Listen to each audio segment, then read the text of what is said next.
Pemirsa, Jakarta terus berbenah, tidak hanya membenahi trotoar saja, jembatan penyeberangan orang ini juga mengalami revitalisasi, Wilson. Betul sekali, ini JPO-nya dibuat senyaman mungkin dan juga dengan desain kekinian sehingga nggak cuma untuk menyeberang antar jalan saja, tapi bisa juga dipakai untuk tempat foto-foto warga ataupun wisatawan.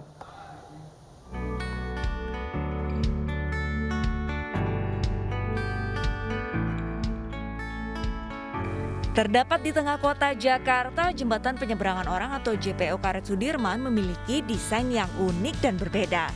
JPO Karet Sudirman ini dikenal dengan nama JPO Pinisi karena mengangkat tema kapal pinisi dalam bentuk dan material yang digunakannya. Dilengkapi anjungan untuk melihat pemandangan, JPO Pinisi pun menjadi ikon wisata baru di ibu kota. JPO Pinisi juga menjadi satu-satunya jembatan penyeberangan di Jakarta yang memiliki jalur khusus pesepeda, sehingga memudahkan untuk menyeberang atau berputar balik. Dilengkapi dengan lift, jembatan ini mengusung kesetaraan, yakni bagi pejalan kaki, pesepeda, dan juga ramah bagi penyandang disabilitas. Sejak diresmikan pada 10 Maret lalu, warga ramai-ramai berkunjung untuk bersuah foto dan mengabadikan momen saat melintasinya. Pengen foto-foto aja sih kesini ya. Lagian kan aku juga penasaran sih sebenarnya. Karena kan banyak tuh teman-teman yang udah pada kesini. Jadi aku pikir coba deh kesini. Siapa tahu pas lagi sekarang ini, pas lebaran ini sepi. Ternyata rame banget. Seneng sih ada ya kayak monumen baru gitu ya. Di Jakarta untuk tempat bisa bisa untuk foto-foto. Sebelumnya, pada 28 Februari 2019 lalu, Pemprov DKI Jakarta juga meresmikan JPO Bundaran Senayan, Gelora Bung Karno, dan Polda Metro. Konsep jembatan ini terintegrasi dengan akses transportasi publik seperti halte Transjakarta, stasiun MRT, dan bus umum. Namun ada yang berbeda dari JPO sebelumnya, di mana terdapat fasilitas baru seperti komponen bangunan yang lebih artistik, lampu LED dan lampu sorot warna-warni, railing pengarah hingga CCTV yang beroperasi 24 jam. JPO yang memiliki total panjang 68 meter pada ruang utama menghabiskan biaya hingga 56 miliar rupiah untuk ketiga proyek revitalisasi JPO. Revitalisasi JPO ini hadir sebagai wajah baru ibu kota Jakarta yang memanjakan mata kita. Dari Jakarta, tim liputan iNews melaporkan.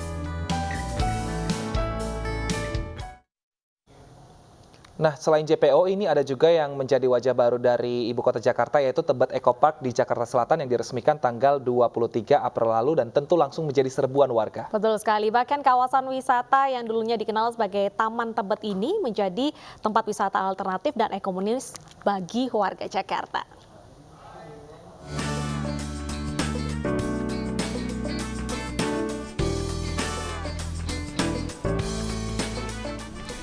Suasana asri langsung menyambut pengunjung saat memasuki Tebet Eco Park di kawasan Tebet, Jakarta Selatan.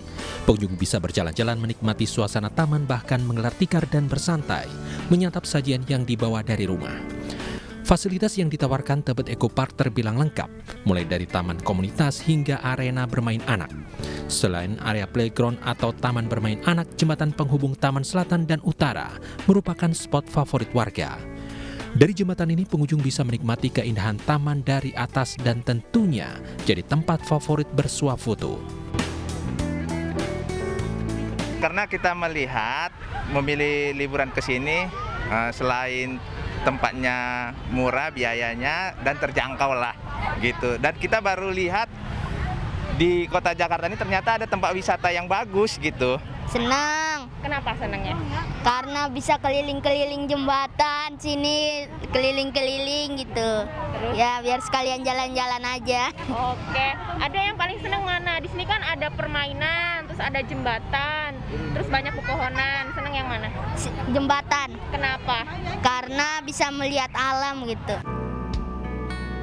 Sejak 15 Juni 2022, Tebet Eco Park ditutup sementara untuk perbaikan dan pemeliharaan fasilitas. Penutupan sementara berlangsung hingga akhir Juni ini. Salah satu alasan Tebet Eco Park ditutup karena membludaknya pengunjung hingga melebihi kapasitas. Saat awal dibuka, Tebet Eco Park memang langsung ramai diserbu warga yang haus berlibur di ruang terbuka.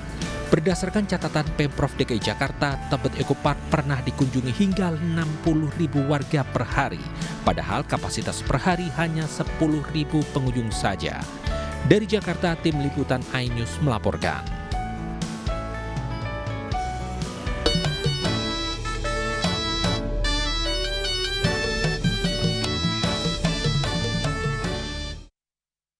Ya pemirsa, informasi seputar hari ulang tahun DKI Jakarta menutup jumpa kita dalam iNews siang hari ini. Tapi sebelum kita pamit, seperti biasa Abang Wilson mau pantun lagi pemirsa. Siap dong, tadi dibuka pantun oleh Deta, ini sekarang saya tutup. Makan kerak telur di ibu kota Jakarta. Cakep.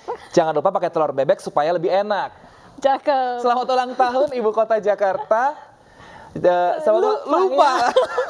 Supaya semakin maju, sejahtera dan juga semarak. Betul Seperti itu ya. Semoga harapannya, semoga Jakarta semakin maju dan juga semarak dan juga semakin ramah terhadap warganya. Betul sekali. Dari gara-gara kamu ngomong telur bebek saya jadi lapar. Habis ini kita makan makanan khas Jakarta dan kita minum dulu kali ya. Betul sekali. Saya Wilson Purba. Dan saya Bernadita Ginting pamit undur diri. Terima kasih dan sampai jumpa.